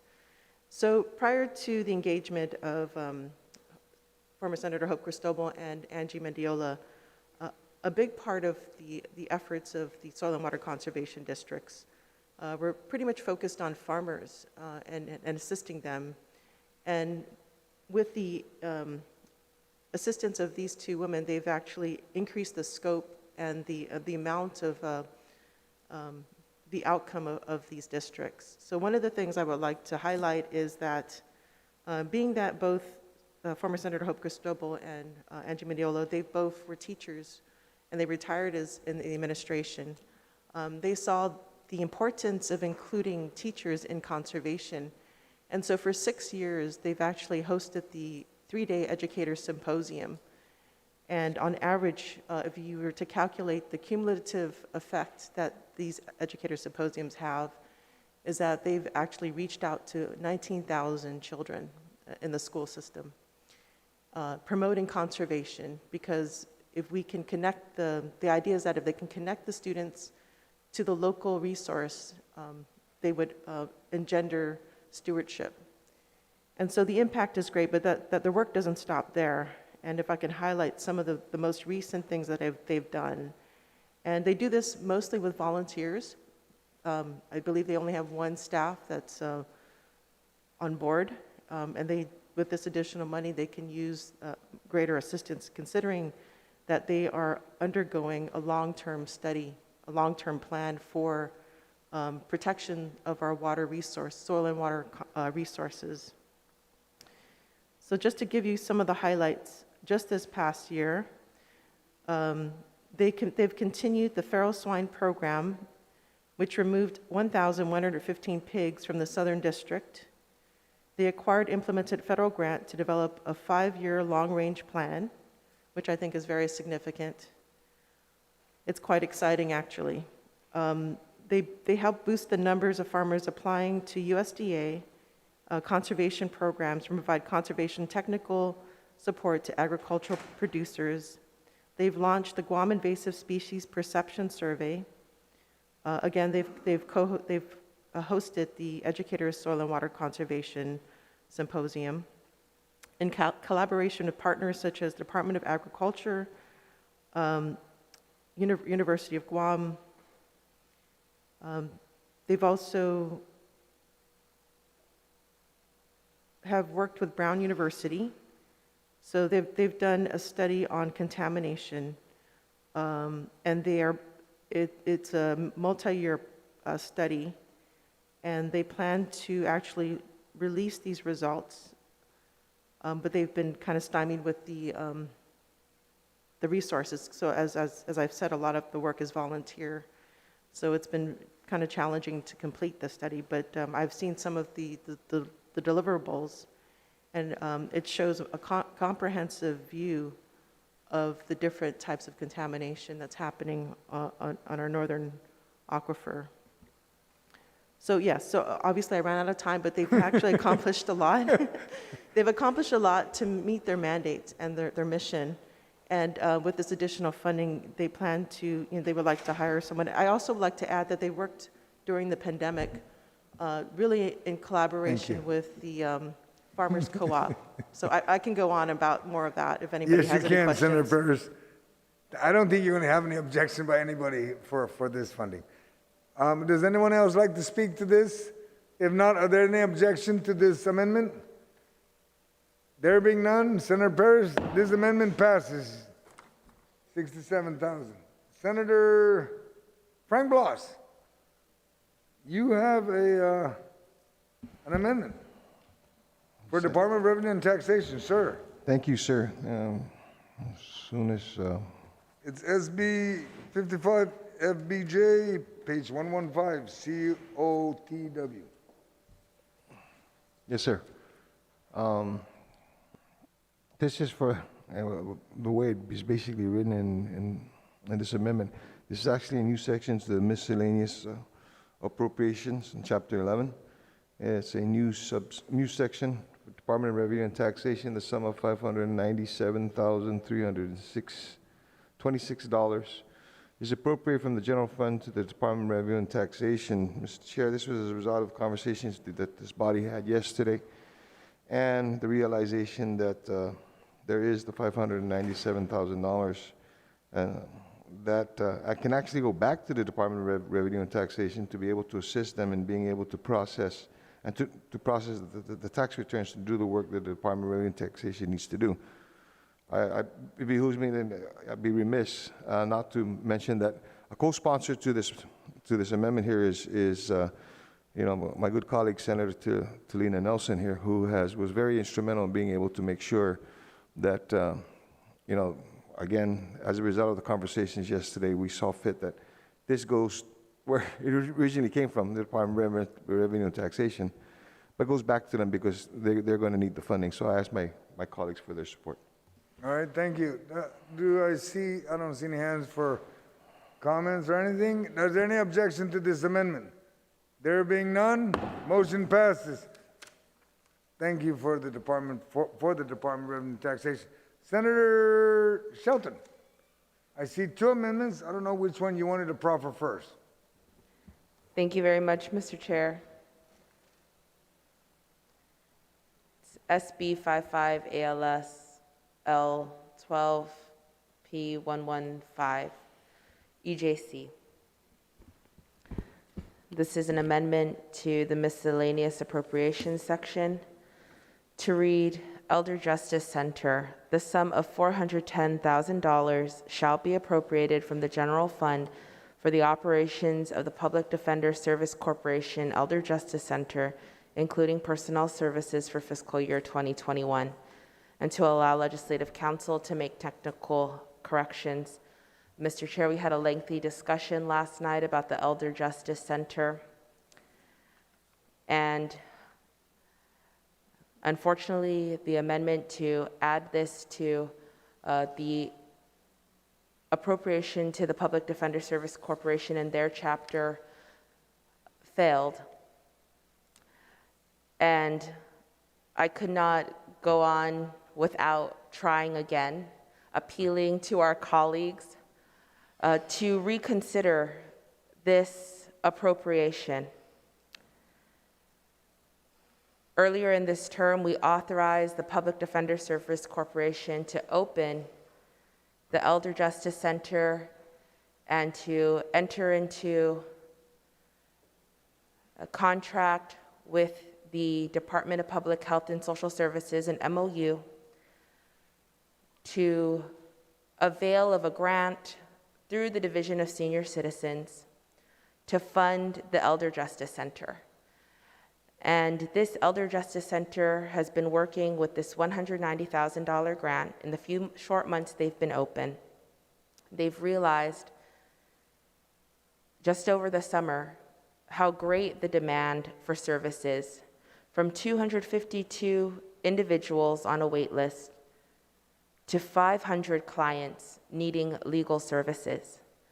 Mr. Chair, and these miscellaneous provisions, these miscellaneous appropriations that we've been hearing all morning, we appropriated money to gain the Guam Animals in Need, $450,000, which we know is an important cause. We are appropriating money to take care of the stray dog problem. And I'm appealing to my colleagues today to feel that same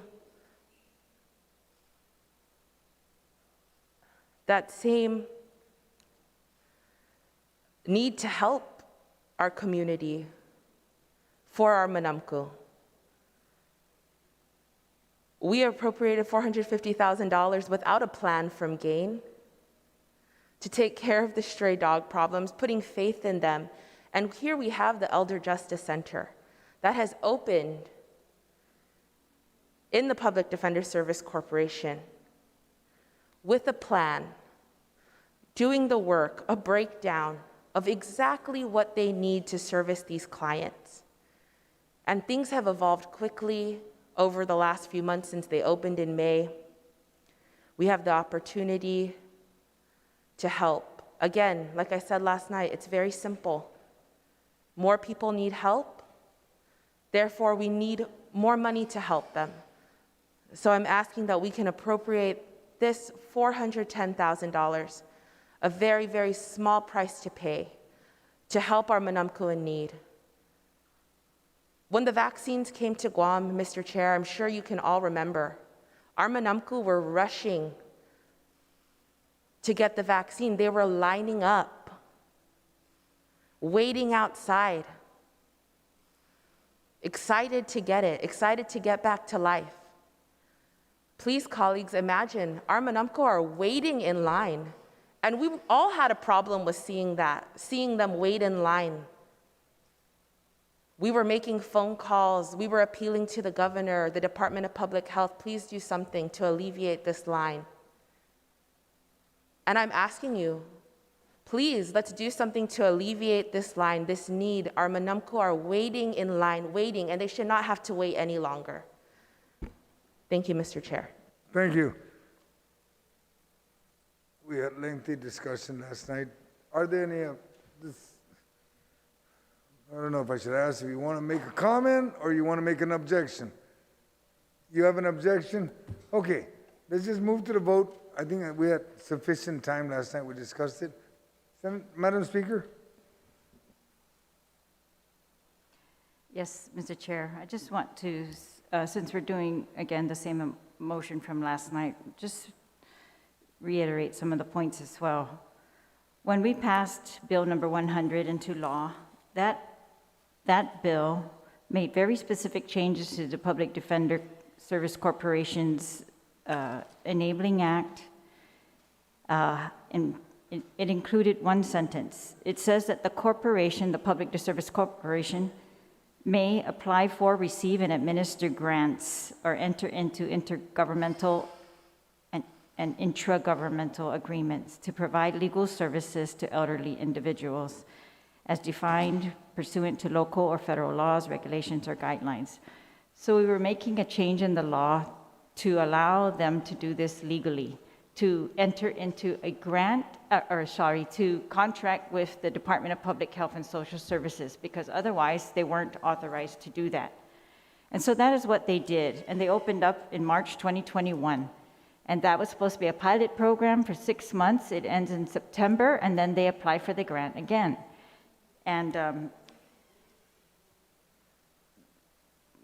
contrary to what they had originally planned, was to open something up in their own public defender offices. That's not what happened. Public Health made an MOU with them, and they opened a center there at Public Health so that they could do a wraparound service with these elderly.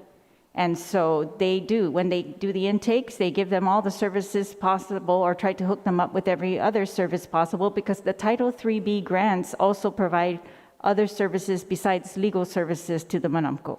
And so that's what the Public Health has tried to do. And the Public Defender has been able, from March until now, to provide these services, which they expected to exceed 450 for sure. Because one of the reasons that Public Health decided not to do an RFP out for private legal services and to go with the Public Defender was because they knew that the Public Defender, the assumption at that time was Public Defender was going to be able to help them because of their existing, services to cover this in a more cost-effective way. And so I would suggest we allow them to continue to do that. They are allowed to continue to do that. If I understand correctly, they have to apply again in September for the grant. And we absolutely believe Manamko are entitled to legal services. They have been entitled to this for years. It was delayed unnecessarily, I think, while Public Health tried to make it so that this could go to Public Defender, this one contract. And so it has. And so now they are doing this, and it's only been a few months, and I think that we should allow them to continue, and we should yeah, but anyways, there's no question, this is not a question of whether Manamco are entitled to legal services, they absolutely are. In fact, the federal government mandates it. And if we find that this program is not working for some reason, then, you know, we should examine that and really come in and change the program. But it's a public health program at this point, and the bill in no way created any other entity within the public defender, but just allowed them to receive grants or be part of the sub-grant for the public health. And if we need to change this legal services mandate of public health, then I think we need to talk to public health and determine that as well, that their program is not working for some reason or inefficient. So that's the only reason I object. And I think that the Title IIIB services are intended to cover legal services for Manamco, not just on Guam, but in other jurisdictions as well, Mr. Chair. Thank you. Thank you, Madam Speaker. Is there anyone? Senator Nelson. Perhaps just a question for the sponsor then. You know, I'm getting lost in the rhetoric of public health. And I didn't know that public health provides legal services. Does public health provide legal services? How is this even happening? Is that a question asked? To the sponsor of the amendment. The sponsor. Oh, to who? Who would you be? The sponsor. Oh, the sponsor amendment. Senator Shelton, please. Thank you very much, Mr. Chair. The Department of Public Health and Social Services does not provide the legal services directly to the clients. The Department of Public Health and Social Services Division of Senior Citizens receives a grant for legal services for senior citizens. They then sub-grant that out to the Elder Justice Center at the Public Defender Service Corporation. When we passed Bill 100, we allowed the Public Defender Service Corporation to apply for grants, to receive and administer grants, go into intra and intergovernmental agreements. And because we allowed them to do this, that is how they set up the Elder Justice Center. So we opened the door for them to do it. The Elder Justice Center was established. They received the sub-grant from the Department of Public Health and Social Services Division of Senior Citizens, and they opened their doors to our Manamco. And it was the hope of the Public Defender Service Corporation to be in the Public Defender Service Corporation office, and that all of these attorneys within the corporation would be able to help.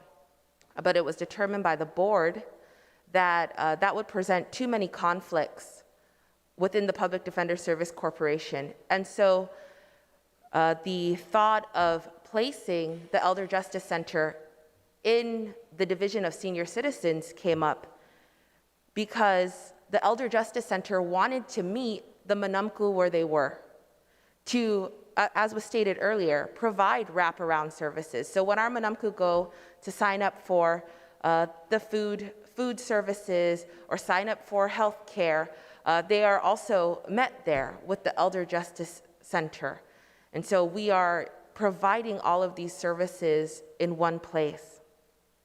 And this program has actually been working so well that more Manamco are hearing about it, that they are seeing the Elder Justice Center, hearing about it in the news, and the wait list has grown.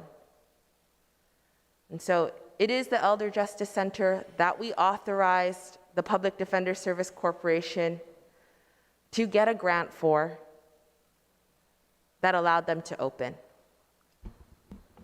There's been insinuations that the federal program perhaps, or maybe concerns that the federal program is not working. What are the challenges of this federal program that allows, that the argument would be that the federal program is not working? That's for the sponsor.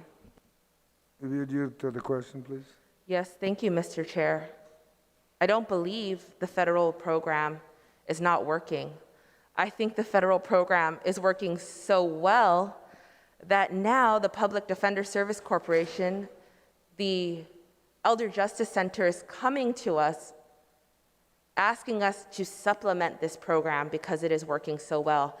And they can only receive $190,000 of this grant every year. They're asking us to help them build their capacity. This is really a call to action. They are presenting us with the information that there is a need that exists in our community. Our Manumco are waiting for help. They are asking us to help them supplement this program.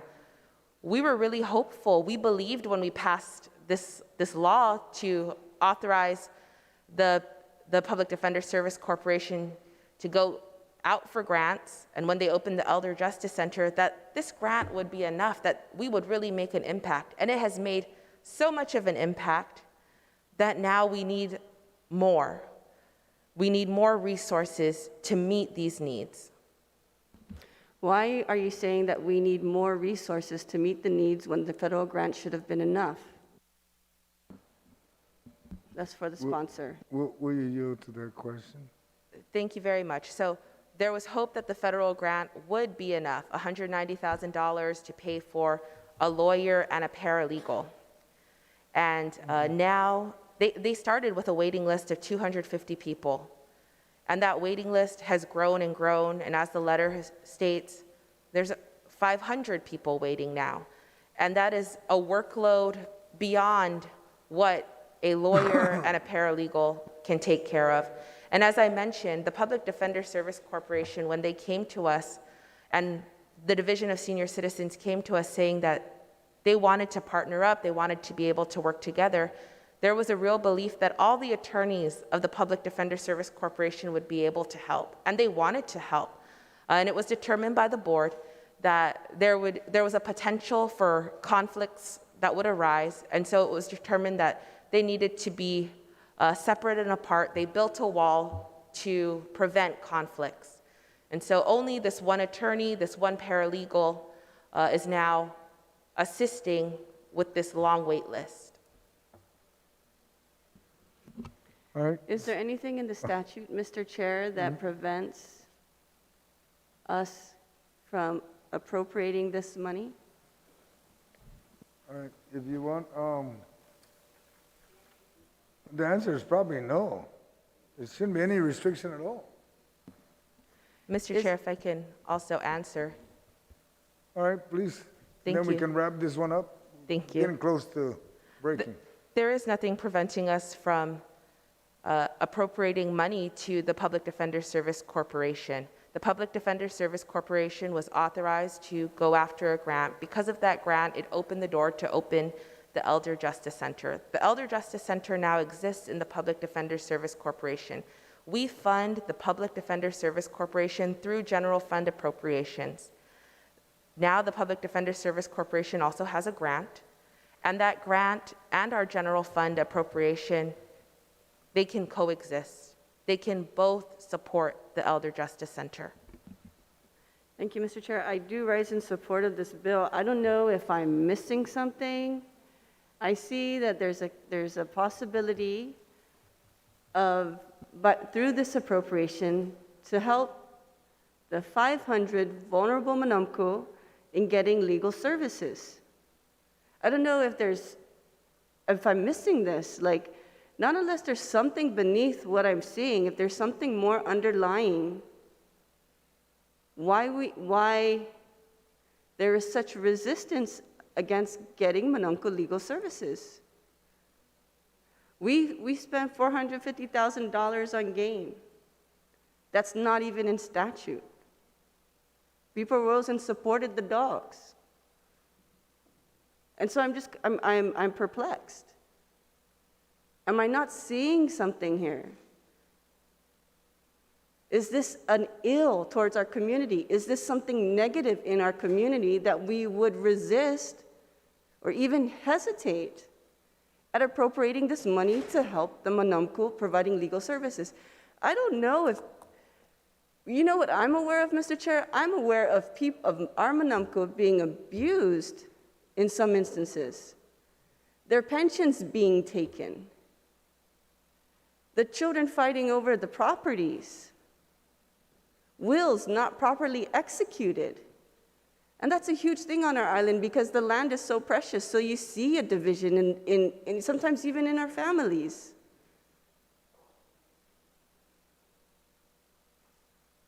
And our families are so unique, Mr. Chair, and so dynamic because we're not a nuclear family on this island. Our culture's not built that way. Our aunts are like our mothers. Our cousins are like our brothers and sisters. So unless I'm missing something here, that we would hesitate and even not support providing this resource to the Manamco,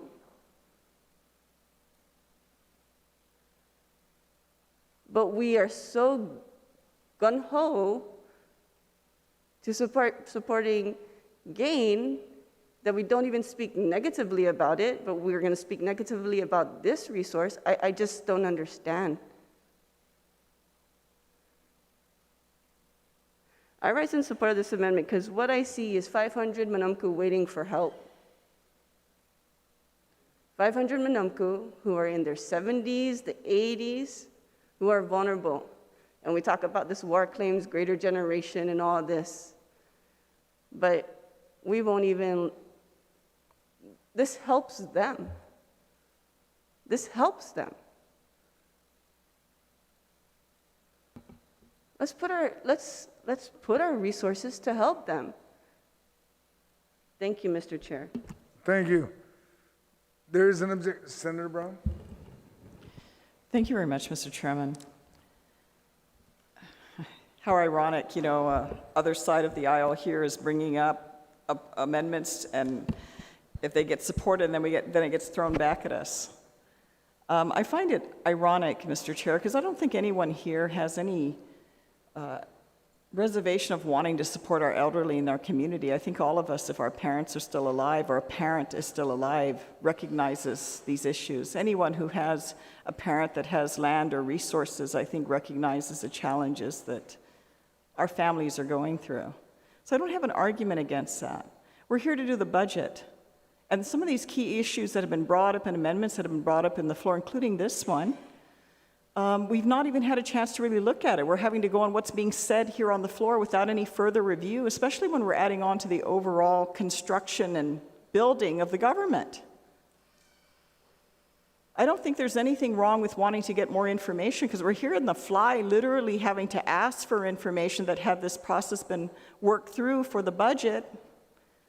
All the hearings that had occurred that many members of this body never attended, that could have been working with the oversight chair to address that or have information readily available or already incorporated in the budget, so we're not here late into the evening on a Friday and here on a Saturday.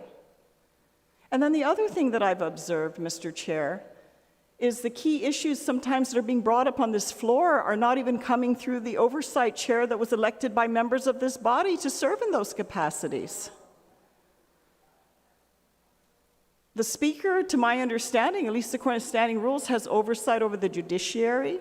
And unless I'm wrong, Madam Speaker, you can correct me, I assume also over public health, on issues of our health in our community, GMH, all these critical things that she was voted on by majority members of this body. Us in the minority really didn't have a say in the leadership. The majority members here voted their chair people. And I see it repeatedly how bills are sidestepped from the chair, the Speaker of the Legislature, particularly the Speaker of the Legislature, which I assume the majority voted to be the Speaker of the Legislature. But her role in oversight continues to be sidestepped because others here determine that they just will work around her. I'm sure she has very legitimate concerns as to why she's bringing this up and would like to see more information and how can she better facilitate these issues. Because I'm sure nobody here who has an oversight wants the same thing to happen to them, but I see it happen repeatedly. So I have no problem in having our speaker who has raised concerns about this, Point of not in- because she doesn't support it, but to get more information and determine, is this the way to go? Or what exactly is happening with public health? I have those questions as well. But I don't necessarily know that the budget process is the means that we start throwing in the kitchen sink and everything else. And Mr. Chair, you see it. I don't know how frustrated you are, but you spent a lot of time. I think there's only one hearing. Maybe you didn't show up because you had a pressing issue, but otherwise you've been here for every single hearing of this budget that you've had put together, and your staff in your committee. And yet here we are trying to get information and hoping a phone call, just a phone call, is going to give us what we need to make some pretty significant decisions. I would like to know, because, wow, it's interesting. They have, the public defenders all set up their whole structure, and we're just supposed to throw it into the budget without having the ability to ask questions of these very public, officials here that have put this in place. So nobody here doesn't care about our elderly. It's just a question of the venue and the process under which we're doing it. I would like to have this issue go up for more public discussion so we can get more information and indeed verify the information that we're being provided. Because if this is the means, then my goodness, I'll tell department and agencies, hey, draw up your plan and just submit it at the last minute and we'll get it into the budget. Because we're more concerned about the elderly than anybody else here. This is not the way to properly set up and structure and fund our government, Mr. Chair. And so with that, it's unfortunate that we have to get to these levels of discussion, but nevertheless, I'm not objecting because I don't support the Manunco, but I would like to have further review of this issue that is outside of the constraints and limitations of trying to finalize a budget and getting it in place so we can address the upcoming fiscal year. With that, Mr. Chair, thank you for the opportunity to comment on this amendment. Point of order, Mr. Chair. Point of order. Point of personal privilege. I just want to state for the record that as an oversight chair of committees, I welcome the help of my colleagues. And many times, they have helped me without even letting me know within my committees. And I am grateful for their work because they have a different outreach than I do. And if their work can impact this community to help this community, Mr. Chair, this is I not am a grateful for that. Point of order. Look, Point of order, Mr. Chair. yes. All right. Hold on, folks. We got a point of order, comments. 11:25. Point of order, Mr. Chair. Go ahead, and then we're going to recess till 12:30. Go ahead. Yes, I'd just like to say that although I do have oversight, my committee has oversight over public defender and public health, there is another committee in the legislature for senior citizens, that is Senator Shelton's committee. So we do have issues that overlap, and I have no objection to this bill or this provision because of oversight issues. I do have a point of order, though, Mr. Chair, a point of information. It's that when they came in to allow this type of, entering into an MOU with public health, they gave us the information that they already knew there were 450 clients and they were going to be able to serve them for $193 million. And now that we have, they're saying 500 clients, that they need 772,000 or 580,000 more. And that's really the only issue I have. And if we're going to establish a whole new program at the Public Defender's Office, then I just think that should be done by statute, Mr. Chair, and it should be well vetted. And that especially exactly what they are going to do versus what public health is doing with their senior citizens' legal services, Mr. All Chair. right. Thank Point you. of information, At this- Mr. Chair, point of information. Yes. Yes. So when the Public Defender Service Corporation came to us, the Division of Senior Citizens, we knew there was already a wait list that existed. They worked really hard to get that wait list down very quickly. By the time that they opened up, they had 252 people on their list, and now we're at 500 people. So things have evolved rather quickly. And again, the total of the grant amount that they receive is $192,000. The total amount that they're asking to run the Elder Justice Center, and this is This is an appropriation I am proposing that does not even fund the full amount, but to give them a little more support. They're asking for $580,000 to reach their full potential. And this is an amendment of $410,000 to help them get there, to help our Manamku, to bring that wait list down. And again, this is, I think, a very, very small price to pay when we know that there are that many Manamku waiting. If we could Yes. pay $450,000 to take care of the stray dogs, I think that we can put $410,000 to our Manamku, Mr. Chair. All right, thank you. Thank you, Senator Shelton. We'll see you all back recessed until 12:30.